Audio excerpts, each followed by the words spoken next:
सुप्रभात, आदाब, नमस्कार। आज शुक्रवार को भदोही जिले की कई बड़ी व अहम खबरों को लेकर आपके साथ मैं हूं नसीर कुरैशी। आज हम आपको सत्यम न्यूज वेब टीवी में दिखाएंगे भदोही जिले की कई ज्वलंत व बड़ी खबरें। इसलिए आप सत्य सवेरा बुलेटिन की खबरों को अंत तक अवश्य देखें, क्योंकि हर खबर बड़ी व अहम है। आइए अब नजर डालते हैं भदोही जिले की फटाफट खबरों पर। स्वतः संज्ञान लेते हुए जनपद पुलिस ने गुंडा एक्ट की कार्रवाई किए जाने के बाद उत्तर प्रदेश में भदोही जिले के ज्ञानपुर के बाहुबली विधायक विजय मिश्रा की मुश्किलें अब बढ़ती जा रही हैं। काफी समय से जो भय के साए में जी रहे थे, अब सामने आने लगे हैं। विधायक विजय मिश्रा के रिश्तेदार कृष्ण मोहन तिवारी मुन्ना ने पुलिस अधीक्षक राम बदन सिंह को एक शिकायती पत्र देते हुए आरोप लगाया था कि विधायक उनकी माता के मकान धनापुर में 2001 से जबरन रह रहे हैं। जब विधायक से मकान खाली करने की बात कही जाती है तो जान से मार देने की धमकी देते हैं। इस तरह के कई आरोप विधायक विजय मिश्रा के रिश्तेदार ने लगाया है।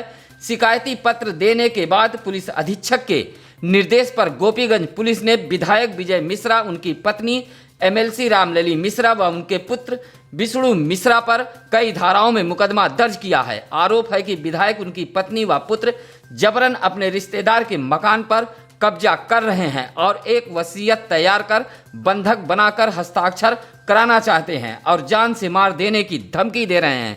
कृष्ण मोहन तिवारी का आरोप है कि जो फर्म उन्होंने बनाया था उस पर भी विधायक द्वारा कब्जा कर लिया गया है। बैंक अकाउंट भी वही संचालित करते हैं।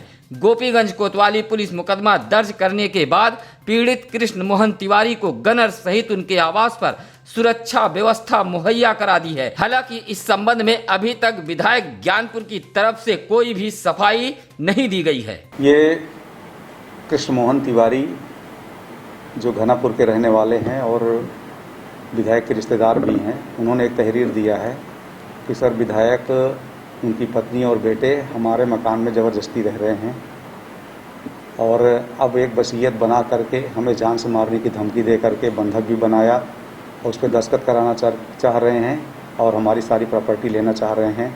जो फर्म मैंने ठेकेदारी के लिए बनाई थी उस पर भी कब्जा कर लिया है। मेरे बैंक अकाउंट सब वही संचालित करते हैं। इस संबंध में उन्होंने जो तहरीर दी है उस पर थाना गोपीगंज में एक मुकदमा कायम किया गया है और मुकदमा 323, 506, 347, 387 और 449 IPC में किया गया है। इसमें तीनों लोगों को, विधायक, उनकी पत्नी और उनके बेटे, तीनों को नामजद किया है। हाँ, शिकायतकर्ता ने मुझे बताया था कि सर मुझे अपनी जान का खतरा है, इस पर हमने उनको सुरक्षा दी है। एक गनर दिया है और 4 कांस्टेबल उनके घर पे लगाए हैं। भदोही जिले का मुख्यालय मार्ग कई घंटों बंद रहा। ज्ञानपुर जोरई मुख्यालय मार्ग के जोरई गांव के समीप सड़क पर एक भारी भरकम पेड़ गिर गया था, जिससे घंटों आवागमन बाधित रहा। ज्ञानपुर जोरई होते हुए मुख्यालय तक जाने वाले लोगों को काफ़ी मुसीबत का सामना करना पड़ा। काफ़ी देर तक ग्रामीणों ने सड़क पर गिरे हुए पेड़ को काटकर हटाया, तब जाकर आवागमन शुरू हो सका। भदोही शहर कोतवाली इलाके के रसपुरा पुलिस चौकी अंतर्गत एक मोहल्ले की युवती ने अपने मोहल्ले के ही रोहित, गंगाधर, पवन, नानक, मुलायम नामक युवकों पर आरोप लगाया है कि वह आर्मी की तैयारी के लिए सुबह घर से दौड़ के लिए निकलती है, तब यह सभी युवक भद्दा कमेंट व छेड़खानी करते हैं। पीड़ित युवती का आरोप है कि जब वह अपने परिवार के लोगों से शिकायत करती है तो परिवार के लोग लोक लाज बस शिकायत नहीं करने देते हैं। पीड़िता का आरोप है कि शुक्रवार को वह अपने घर से रसपुरा की तरफ जा रही थी, तभी इन्हीं युवकों ने उसके साथ गाली गलौज, भद्दा कमेंट करते हुए हाथ पकड़ लिया। शोर मचाने के बाद आसपास के लोग जुट गए, जिससे पीड़ित युवती की जान बच सकी। पीड़ित युवती रसपुरा पुलिस चौकी पर तहरीर लेकर पहुंची तो घंटों पुलिस की मौजूदगी में आरोपी परिवार के लोग युवती पर सुलह समझौता करने का दबाव डाल रहे थे। घंटों यह ड्रामा पुलिस चौकी पर चलता रहा, जिससे पीड़ित युवती का दिमागी संतुलन पूरी तरह बिगड़ गया था और पीड़ित युवती कार्रवाई की जिद पर अड़ी रही। युवती पुलिस चौकी पर तहरीर देकर चली गई। पुलिस ने इस मामले में 2 युवकों को हिरासत में लेते हुए भदोही कोतवाली भेज दिया है। भदोही जिले के कांग्रेस कमेटी के कार्यकर्ताओं ने शुक्रवार को जिला मुख्यालय डीएम कार्यालय पर पहुंचकर राज्यपाल के नाम संबोधित 7 सूत्री मांग पत्र जिलाधिकारी को सौंपा है। सौंपे गए पत्र में विद्यालयों में 4 माह की फीस माफ करने की मांग की है। कहा कि संक्रमण के चलते हर वर्ग परेशान है, लेकिन स्कूल संचालक फीस, एडमिशन, बोर्ड परीक्षा शुल्क के नाम पर अभिभावकों पर दबाव बना रहे हैं। साथ ही समस्त मान्यता प्राप्त व गैर मान्यता प्राप्त शिक्षकों व कर्मचारियों को प्रतिमाह 8,000 रुपए आर्थिक सहायता देने की भी मांग की है। कांग्रेस जिला अध्यक्ष के नेतृत्व में पहुंचे दर्जनों कार्यकर्ताओं ने कहा कि पुस्तकों और ड्रेस में बदलाव करने पर रोक लगाई जाए। 2 लाख रुपए से कम वार्षिक आय परिवार वालों का ऋण माफ कर मनरेगा के तहत सहायता दी जाए। पंचायत चुनाव पर संशय के बादल मंडरा रहे हैं। अभी तक जो हालात दिख रहे हैं वह यह है कि पंचायत चुनाव पर तलवार लटकती नजर आ रही है। नवंबर और दिसंबर के बीच पंचायत चुनाव होने हैं, लेकिन उत्तर प्रदेश के भदोही जिले के कार्यालय जिला निर्वाचन अधिकारी द्वारा कोई भी तैयारियां विभागीय स्तर पर शुरू नहीं की गई है। इस संबंध में सहायक निर्वाचन अधिकारी पंचायत DS शुक्ला से बातचीत की गई तो उन्होंने कहा कि समय से पूर्व मतदाता सूची बनाई जाती थी, लेकिन अभी तक विभाग को कोई ऐसा आदेश प्राप्त नहीं हुआ है। अगर जिला निर्वाचन कार्यालय के इस बात पर गौर करें तो पंचायत चुनाव पर संशय के बादल मंडरा रहे हैं। सूत्रों की माने तो अगर पंचायत चुनाव तय समय पे नहीं हो पाए तो ऐसे में वैकल्पिक व्यवस्था पर विचार किया जा सकता है। इसके लिए प्रशासक के तौर पर ग्राम सभाओं में एडीओ पंचायत काम देख सकते हैं।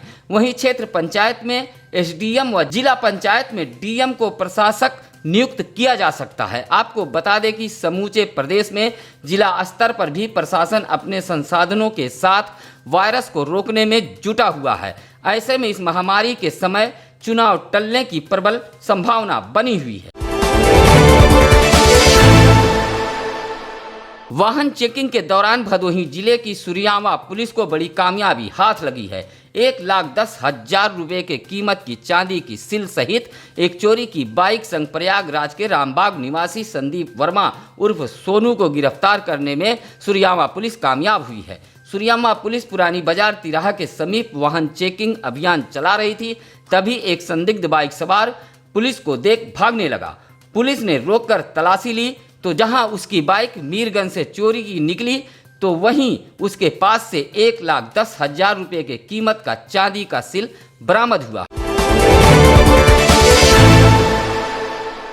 भदोही जिले की गोपीगंज पुलिस को हरिहरपुर निवासी संतलाल बिंद की पत्नी राजकुमारी ने तहरीर देते हुए आरोप लगाया है कि वह अपने दरवाजे पर बैठी थी, तभी पड़ोस के ही पति पत्नी उसे गाली गलौज देने लगे। पूछने पर दोनों ने दरवाजे पर चढ़कर मारा पीटा। इस मारपीट में उसके पुत्र व पुत्री को चोटें आई हैं। पीड़िता ने थाने में तहरीर देते हुए न्याय की गुहार लगाई है। भदोही जिले के अभोली विकासखंड के रामनगर प्राथमिक विद्यालय परिसर में बन रहे सुलभ शौचालय को रोके जाने की मांग करते हुए गांव के बिंद वासनी दुबे ने जिलाधिकारी को एक शिकायती पत्र दिया है। दिए गए शिकायती पत्र में कहा कि प्राथमिक विद्यालय परिसर में ग्राम प्रधान द्वारा पुरुष व महिला के लिए सुलभ शौचालय का निर्माण कराया जा रहा है, जो सरासर अवैध है। सौंपे गए पत्र में कहा कि इसकी जांच कराकर हो रहे निर्माण को रोका जाए।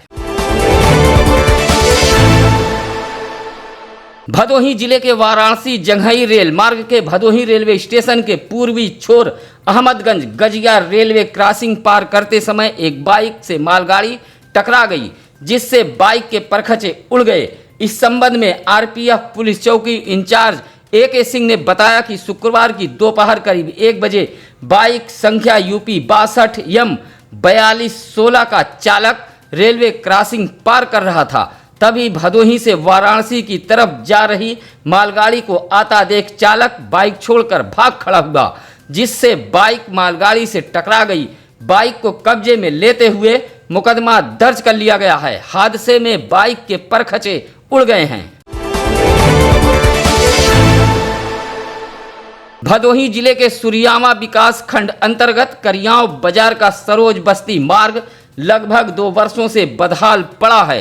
2018 में इस मार्ग पर कुछ कार्य हुआ था, उसके बाद यह मार्ग पूरी तरह बदहाल हालत में आज भी पड़ा हुआ है। सड़क की मरम्मत न कराए जाने से सड़क गड्ढों में तब्दील हो गई है। वहीं सरोज बस्ती में जल निकासी की व्यवस्था भी नहीं है। घरों से निकलने वाला गंदा पानी सड़कों पर बहता रहता है, जिससे ग्रामीणों में संक्रमित बीमारी फैलने का भय बना हुआ है। ग्रामीणों ने सड़क के मरम्मत कराए जाने की मांग की है। कालीन नगरी भदोही में संक्रमितों की संख्या धीरे धीरे बढ़ती जा रही है। हालांकि संक्रमितों के मिलने की रफ्तार भले ही कम है, लेकिन लोगों की धड़कनें बढ़ती जा रही हैं। शुक्रवार को स्वास्थ्य महकमे ने 13 और संक्रमित मरीजों की लिस्ट जारी की है। अब जिले में संक्रमितों की संख्या 702 पहुंच गई है। शुक्रवार को किन किन स्थानों पर संक्रमित मरीज मिले हैं, आइए नजर डालते हैं। ज्ञानपुर रोड का 21 वर्षीय युवक, भदोही के मोहल्ला कजियाना का 26 वर्षीय युवक, परसीपुर का 24 वर्षीय युवक, आलमपुर भदोही का 45 वर्षीय व्यक्ति, जिला जज कॉलोनी ज्ञानपुर में 48 वर्षीय व्यक्ति, चौरी के दानू पट्टी में एक 55 वर्षीय अधेड़, सिविल कोर्ट ज्ञानपुर में 31 वर्षीय व्यक्ति, चिकान गली गोपीगंज का एक 27 वर्षीय युवक, भदोही के गौरियाना का एक 52 वर्षीय अधेड़, ज्ञानपुर के नटवा बंजारा का 28 वर्षीय युवक, बेरवा पहर का 53 वर्षीय अधेड़, औराई के हरिहरपुर में 13 वर्षीय किशोरी में संक्रमण के लक्षण पाए गए हैं। भदोही सुरियामा मार्ग के शहर कोतवाली क्षेत्र के सालिमपुर हड्डी मिल के समीप बालू लदी एक ट्रक सड़क के गड्ढे में फंस गई, जिससे घंटों मशक्कत के बाद समीप के निशु सिंह, पवन दुबे, दिनेश दुबे, भग्गू व शिवम के सहयोग से क्रेन बुलाकर सड़क के गड्ढे में फंसी ट्रक को बाहर निकाला जा सका। बालू लदी ट्रक भदोही से सुरियामा की तरफ जा रही थी। काफी मशक्कत के बाद सड़क के गड्ढे में फंसे ट्रक को 9 घंटे के बाद निकाला जा सका। भदोही जिले की हर खबर को देखने के लिए आप बने रहिए सत्यम न्यूज वेब टीवी के साथ, और खबरों को सबसे पहले पाने के लिए सत्यम न्यूज वेब टीवी को सब्सक्राइब करें। अगर खबरें अच्छी लग रही हों तो लाइक व कमेंट अवश्य करें। साथ ही अपने आसपास की खबरों को हमें अवश्य बताएं। आज की फटाफट खबरों में बस इतना ही। कल फिर होगी कुछ बड़ी व अहम खबरों के साथ मुलाकात। अब नसीर कुरैशी को दीजिए इजाज़त। नमस्कार, आदाब।